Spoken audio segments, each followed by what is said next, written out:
नमस्कार, मैं हूं मनोज और आज की इस वीडियो में हम जानेंगे कि ग्राहम बेल अलेक्जेंडर ने जो आज हमारे पास फ़ोन है, मोबाइल फ़ोन है, टेलीफ़ोन है, जिससे हम एक जगह से दूसरी जगह बात करते हैं, उसका उन्होंने आविष्कार क्यों किया? क्या वो ऐसा आविष्कार करना चाहते थे? और अगर हमारे पास एक ऐसा टेलीफ़ोन है, जिसका इस्तेमाल हम सही से कर रहे हैं, तो हमारे लिए वो उपयोगी है या हानिकारक है? वो हमें ज़िंदगी में आगे ले जाएगा या पीछे छोड़ेगा? तो आज हम इन्हीं तथ्यों पे बात करेंगे और इस वीडियो में यही चीज़ समझेंगे। क्योंकि हमारे करियर के लिए बहुत सारे लोग अपना करियर बनाना चाहते हैं और ये फ़ोन उनके करियर के लिए बहुत ज़्यादा अच्छा भी है और बहुत ज़्यादा खतरनाक भी है। बहुत लोगों का फ़ोन ये करियर बना देता है और बहुत लोगों का ये फ़ोन करियर बिगाड़ देता है। तो इस फ़ोन को हमें कैसे इस्तेमाल करना चाहिए और कितनी देर इस्तेमाल करना चाहिए और अगर इस्तेमाल से करना चाहिए तो क्यों करना चाहिए? आज हम ग्राहम बेल अलेक्जेंडर से ही सीखेंगे कि उन्होंने इस फ़ोन का आविष्कार क्यों किया और उनको इस फ़ोन का आविष्कार करना चाहिए था कि नहीं करना चाहिए था, ये हमारे लिए कितना उपयोगी है और कितना नुकसानदेह है।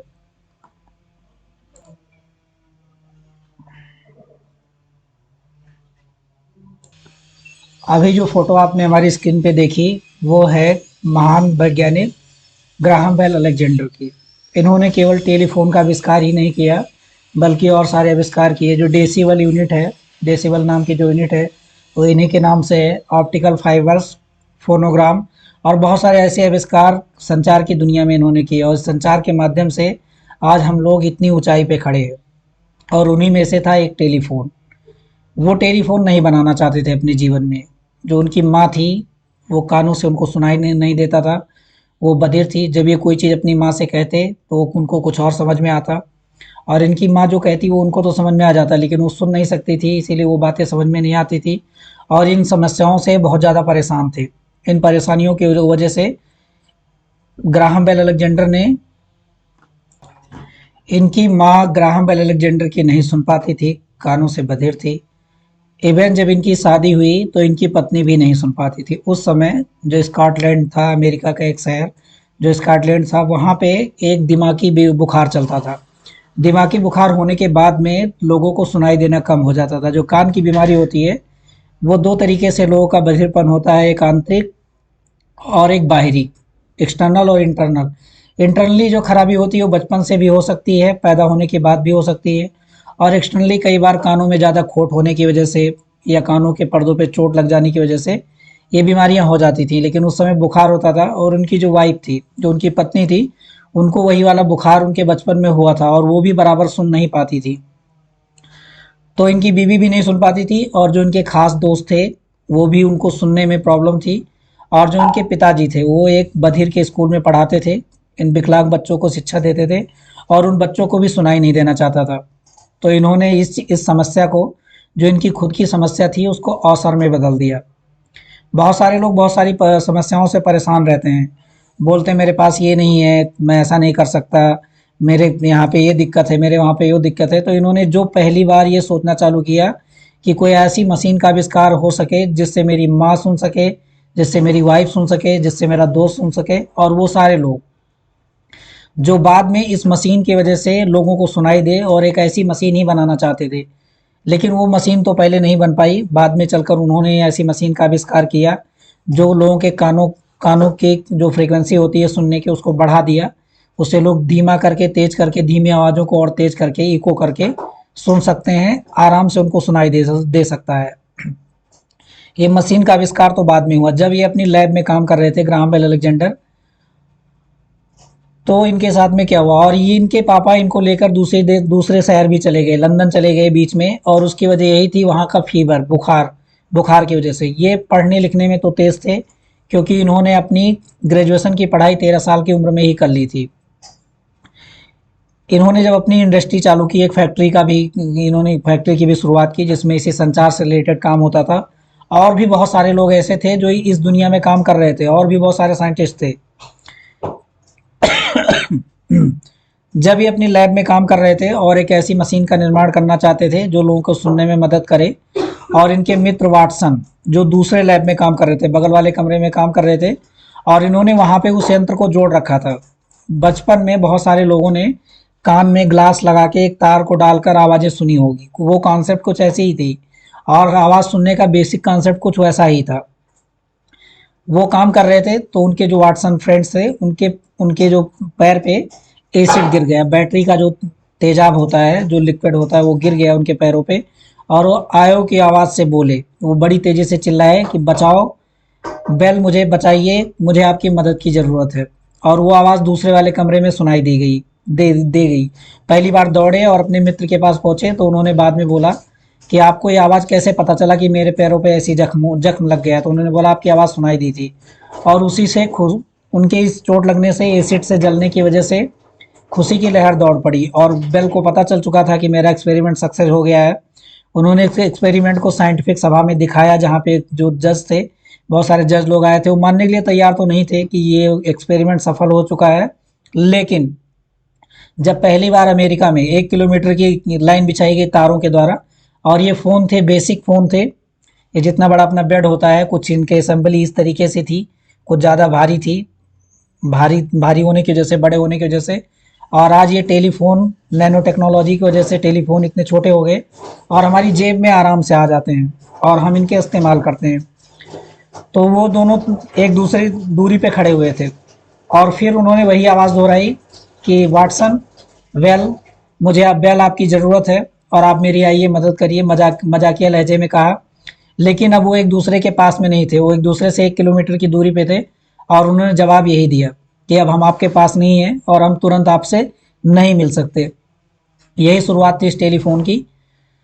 तो अब हम ये टेलीफोन की शुरुआत और ये टेलीफोन कैसे बना, इसके बेसिक कॉन्सेप्ट को हम लोग समझे कि बेल की नीड थी कि उनकी माँ सुन नहीं सकती थी, वहाँ के लोग सुन नहीं सकते थे, उनके पापा जो स्कूलों में पढ़ाते थे वो बच्चे भी सुन नहीं सकते थे। अगर वो सुन पाते तो और अच्छे बेहतरीन तरीके से पढ़ पाते और कुछ अच्छा कर सकते थे। तो क्या आज अगर हम बैठ के आराम से सोचें और एक बार विचार करें कि ये फ़ोन क्या हमारे इसी यूज के लिए है, जो फ़ोन आज हम लोग इस्तेमाल करते हैं और अपने टाइम की बर्बादी कर रहे हैं।